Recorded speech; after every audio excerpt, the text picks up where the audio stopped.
transformative leader in the activist community. Bayless combines organizing, education, and coalition building to challenge oppressive systems and inspire collective action. Bayless's activism began with his commitment to animal rights. As a co-creator of PETA 2, PETA's youth division, he developed campaigns that mobilized young people to confront animal abuse across industries, including entertainment, agriculture, and fashion. His contributions to the animal rights movement extend to his work with the Center for Animal Liberation Affairs, now known as the Institute for Critical Animal Studies, where he served as a founding board member, web designer, and more recently, a senior advisory board member. Through ICAS, Bayless has promoted critical scholarship and activism that challenge speciesism and interconnect struggles for justice. Beyond animal rights, Bayless has championed the rights of farm workers, serving as president of the board of directors for the Center for Farm Worker Families. In this role, he worked alongside agricultural workers to confront systemic inequalities and amplify their voices in the fight for economic and social justice. His leadership reflects a deep commitment to addressing structural oppression and fostering solidarity across movements. Bayless is also a national board member of Move to Amend, an organization focused on ending corporate personhood and eliminating the corrupting influence of money in politics. His advocacy in this space highlights his dedication to grassroots democracy and systemic change. As the founder of A Radical Guide, Bayless has created a global platform that illuminates the history and contemporary efforts of radical movements. This initiative serves as a resource hub, connecting activists, hosting workshops, and supporting community-driven projects worldwide. Through this work, Bayless has raised critical funds and amplified the voices of movements committed to building equitable and sustainable alternatives to systems of oppression. Jason Bayless's vision is one of interconnected liberation, where struggles for animal rights, worker justice, and grassroots democracy are woven into a broader movement for equity and dignity. His tireless commitment to the work inspires individuals and communities to imagine and enact transformative change, making him a sought-after speaker and respected leader in the fight for a more liberated world. Thank you for that. Thank you for having me. Thank you for hosting this conference. I'm excited to be here. I don't think of myself as a speaker. I struggle with the idea of me being in front of folks talking about things. I consider myself more of a conversationalist. I like to really be in conversation with folks about how they want to see the world, what liberation means to them, and then be in collaboration of like, how do we make that happen for people?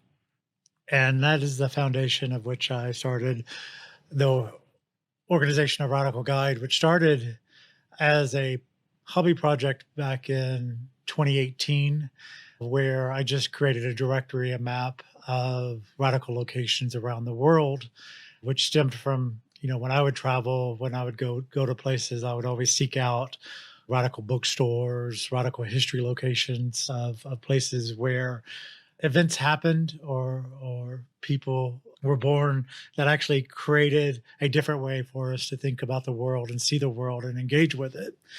And as I was developing this directory of listing all those locations, I was in conversation with folks about it, and people were intrigued by it. And the number one thing that came about was like people just were really shocked by it, not knowing what was in their own backyard around the work and the legacy of liberation movements and struggles and kind of that exploration. So from there, I began having deeper conversations with folks of like, well, now that you're aware of what's in your backyard and what's happening, what would you like to see more of?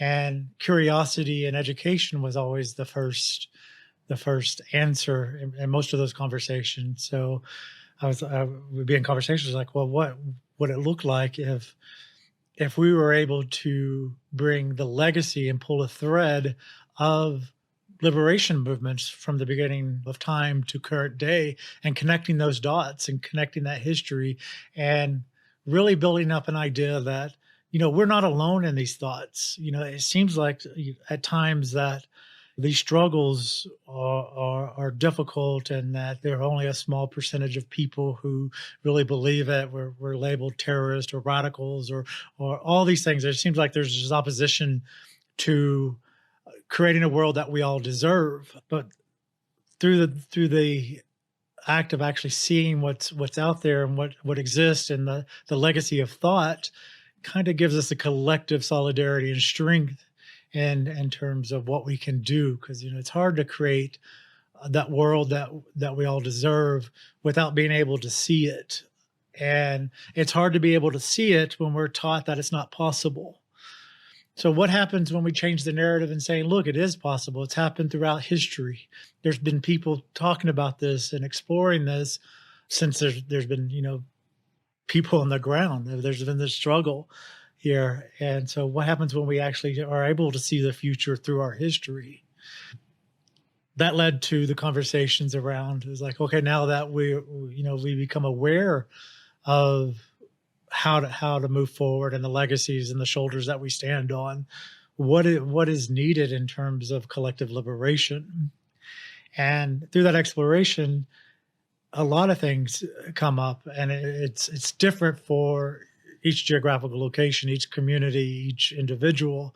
And so if we're able to cultivate those conversations in those kind of domains, what becomes possible from that exploration? And what I've found, and what a radical guide kind of contributes to, is like, one, a lot of people is say that through that inspiration and that awareness, we need to invest resources and time and school. I mean, this conference is a great example of bringing people together to share deeper insights and collective knowledge around that. Is like, then the question is like, now that we know, then what do we do, and how do we do it? And when you ask how do we do it, finances normally comes into play. Is like, well, we need money to be able to do something, or we need to build alternative models of economy to be able to fight against the systems, to fight against the struggles that are in front of us, to remove the barriers to actually achieve collective liberation. So a radical guide has actually stepped up into that domain where we help contribute not only resources in terms of education, resources, we also step up and help fund projects on the ground, because there's like, we see that there is a need for us to envision and create that one, but we also need to fund the world that we want to create and deserve. So that's kind of the background thinking of the creation of a radical guide. I want to kind of go share my screen real quick and just kind of talk about the impact and how we approach it. So I don't know how your screen, but maybe speaker view would be good for if you're not on that, just so you can be able to see the slides.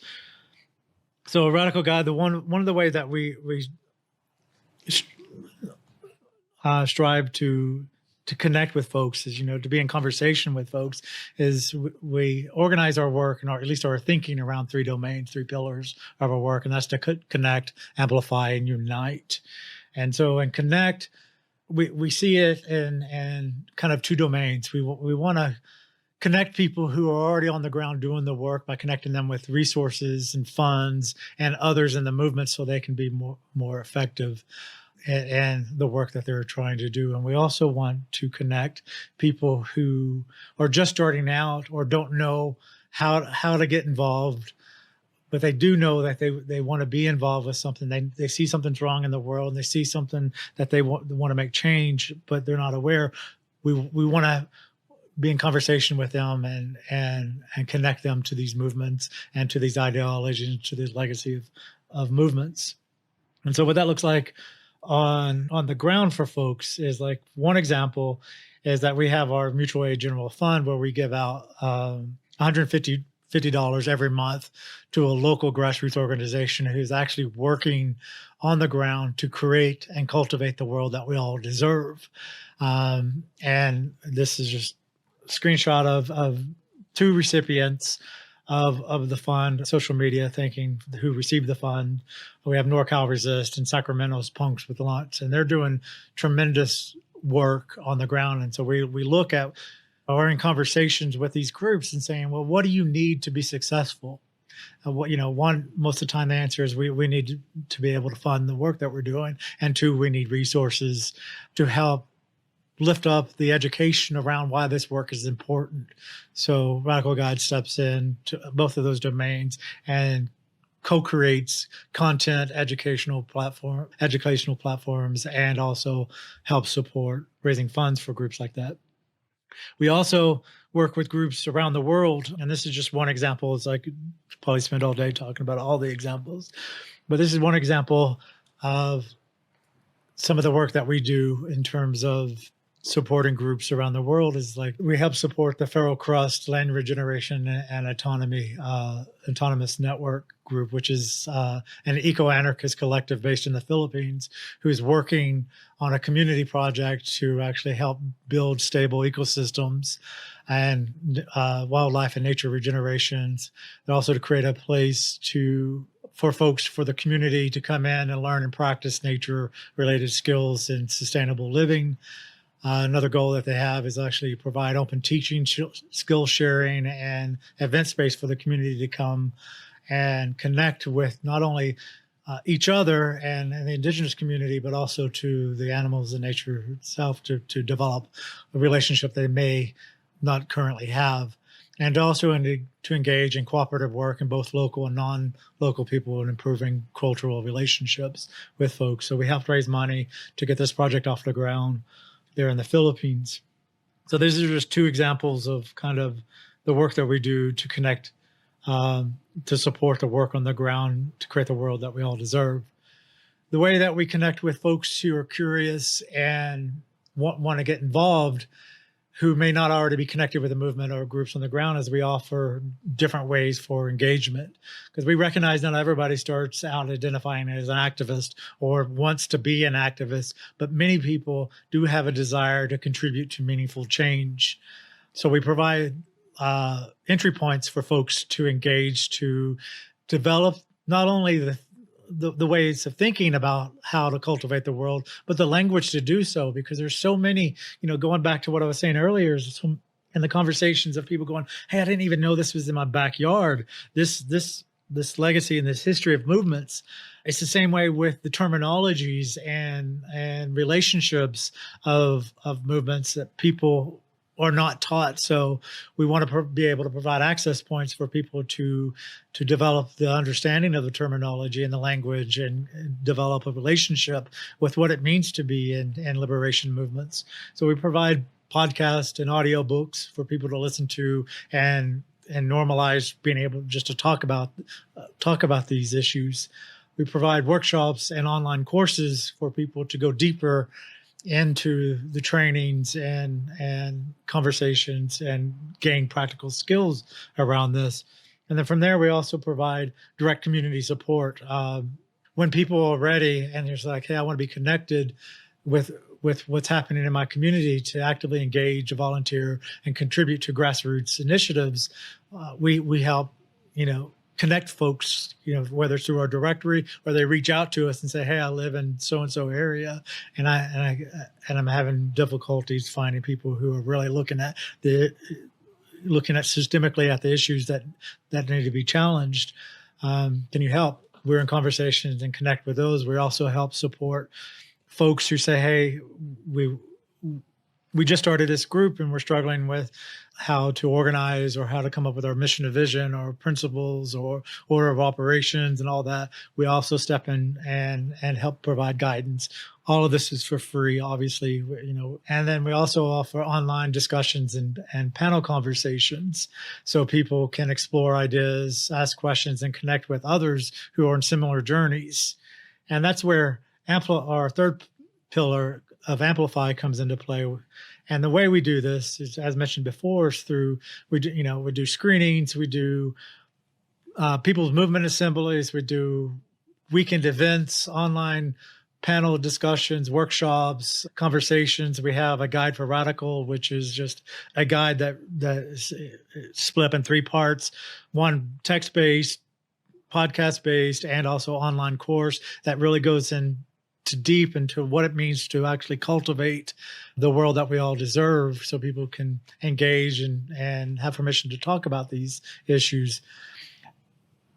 And the way we do this also is to bring in grassroots thinkers, people who are on the ground actually doing the work. We give them a platform so they can actually be elevated to talk about their struggles, talk about their successes, talk about their ideas, so the larger community can learn from and also contribute to the work that's happening on the ground. So we offer live and pre-recorded events of people just really exploring what's happening on the ground. But we don't just leave it to grassroots people. We also bring in well-known thinkers, because we know that those people who are curious but don't know how to get involved also need the theoretical aspect of it. So we bring in well-known thinkers to also talk about these issues, to really connect to the theory to collective action.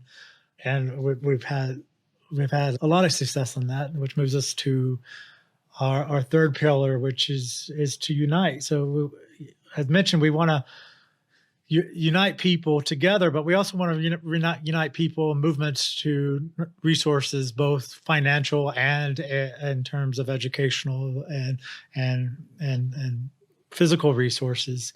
And currently our directory, as mentioned before, lists over 1,200 locations worldwide on 7 different continents. And it grows every day. And this is user-based. Anybody who goes to our website wants to add a location can add a location to it really easy and get their movement and their work represented, so other people can connect with each other and be in conversation. And if it's not on there and you want to be in conversation about how Radical Guide can support your work, you can reach out to us and we'll be in conversation with it. Like for one example, a member from General Strike US Detroit chapter, this is what they had to say about how Radical Guide has actually supported their work. There's a video that you can actually watch online. I'm not going to play it here, but breaking out some of their quotes, they said is like, a Radical Guide can help connect individuals with other radicals in their areas. It offers enrollment in progressive courses to further one's organizing knowledge. The website provides resources that are necessary for organizing, including our mapping of resistance, which can be used to connect with organization and individuals locally.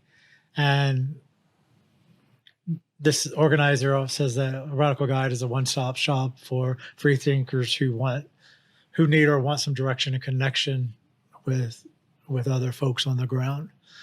So I know I said at the beginning that I'm not much of a speaker. I like to be more in conversation. I know that I spent the last however minutes that was just speaking at you. I want to kind of remove that, but I wanted to give you some background to the work we do. And I want to open it up now so that, more so than just Q&A, but let's be in conversation about what you're up to and what you want to learn about the Radical Guide. And I also want to learn about what you're up to. So let's open it up. Thank you.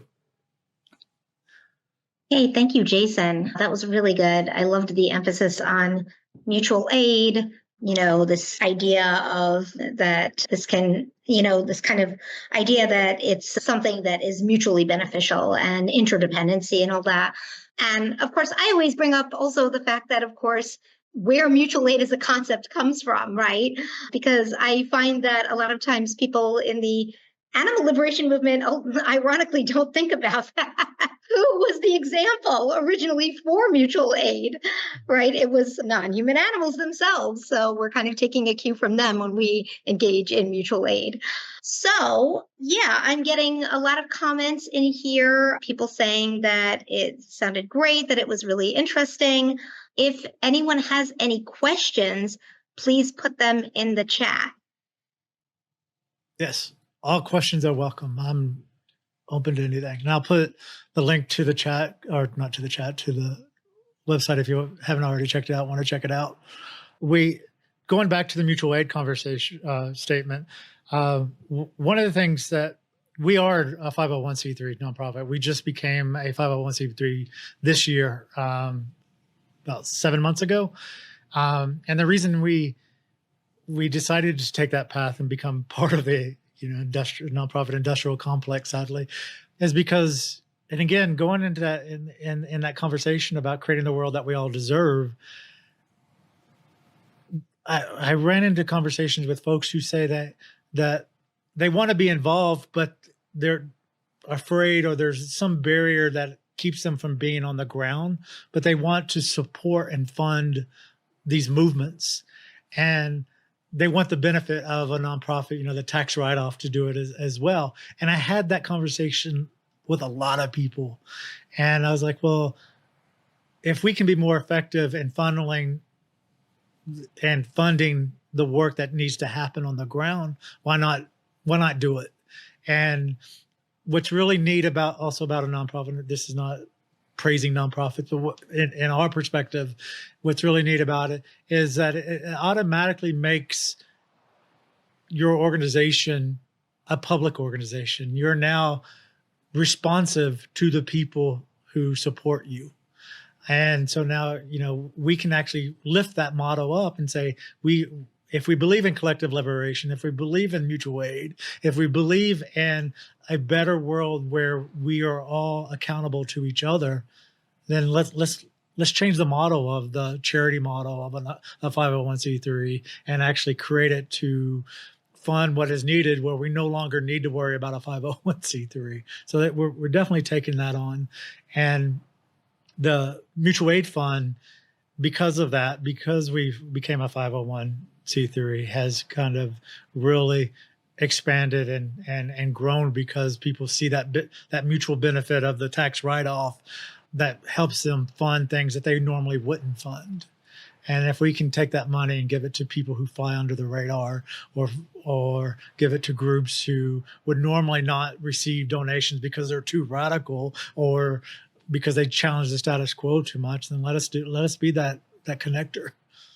Interesting point that you bring up about kind of the logic of, is a nonprofit more answerable to the public than, let's say, a grassroots organization that's not a registered 501c3?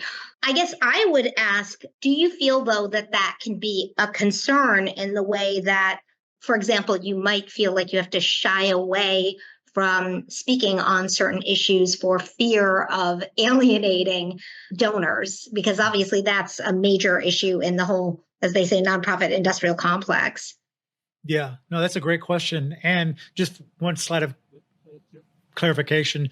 I don't want to compare us becoming a nonprofit to grassroots groups. It's a comparison to the corporate model, that we are accountable. We're more accountable than a private organization. Doesn't mean we're more accountable to a grassroots, because I think what makes grassroots organizations and grassroots organizing important and critical is the direct connection and direct relationships with the people on the ground. It's a response to that. So I don't want us to think that we're saying we're better than those groups. So we're saying we're more accountable to the public than a private corporation. And then I lost your second aspect of that question. Could you help remind me? Sorry. Yeah, just the concern about, having to self-silence for fear of alienating donors. Yeah. As of today, Radical Guide has taken a position that our commitment is to the collective liberation. We are taking the role of that, and that pillar, amplify, is to amplify the voices that are not heard, to amplify the messages, to amplify the things people may not be comfortable to speak about. We want to normalize those conversations. So if we lose donors because of that, I think, I'm not going to say I think, I know we're okay with that, because we know there's somebody out there who will support that. And whether that's volunteering, whether that's financial, whether that's helping create resources, there are people out there who are willing to do it. So we will not shy away and will not compromise what we think through the collective conversation of what's needed to advance this movement. Yeah, I have to say that this is an especially important point to raise right now because obviously there's been a lot of talk on the animal rights activists in this part of the world, or organizations, I'll say, not speaking out in opposition to the genocide in Gaza. And especially, it's especially relevant to our movement, of course, because Israel has vegan washed their image and made it seem like they are the, world's first vegan nation with the world's first vegan army that is committing genocide, no less, that is, an occupying, genociding army. And, so it's really kind of like our moral obligation to speak out. And yet I think a lot of organizations are not saying anything, possibly for fear of alienating donors who may align more with Zionist sympathies. Yeah. I may be showing my age on this, but when I entered the animal liberation movement when I was younger, there was a core understanding about our work as animal rights activists or animal liberation. And, the old slogan, human rights is animal rights, or animal liberation is human liberation. We somehow moved from a movement-based, for lack of a better term, ideology to a consumer-based ideology. We're no longer hearing the banner of liberation. We're seeing the banner of consumerism and plant-based. And so as shocking as it is, it doesn't surprise me that we're hearing a narrative, oh, we have a vegan army. We're here, hearing this because I think as a movement, and I'm not speaking to everybody, but as a larger movement, we've lost our roots on that. And that's another aspect of why I think it's important for a radical guide to really connect us to our legacies and talk about our history in that sense. Because when we lose that, we go down different paths. We create new paths. And sometimes new paths are needed. But when we are saying we're about collective liberation, animal liberation, human liberation, and we're not talking about that because we think it's great that there's a vegan item on a menu, or we think that it's easier. Those things are great. Don't get me wrong, but that's not the purpose of our movement. That is not the purpose of our conversation. When we talk about, as you mentioned, I was the president of the board for Center for Farm Worker Families. And when we talk about farm workers in the United States and across the world, if we're not connecting that to the abuse and to the systems that exploit both human and non-human, then we're only telling half of the story, and we're not going to get complete and total liberation. And that's our job. And I think that's what I really love about this conference, is that it represents everything from theory to collective action of the connections of that. The previous speaker really connects it. It's like we can't be talking about liberation and we can't be talking about only animal liberation if we're ignoring or not addressing, people's ability to access. Yeah, so I think it's we're at that second wave where we got to start pumping this back up. Where we've been co-opted. We've been co-opted by capitalism. We've been co-opted by consumerism, and I think we're at a turning point. And how do we get there? Yeah. Let's be in conversation and do it. Let's hope you're right that we're at a turning point, and I could not agree more with all of that. Okay, thank you so much, Jason.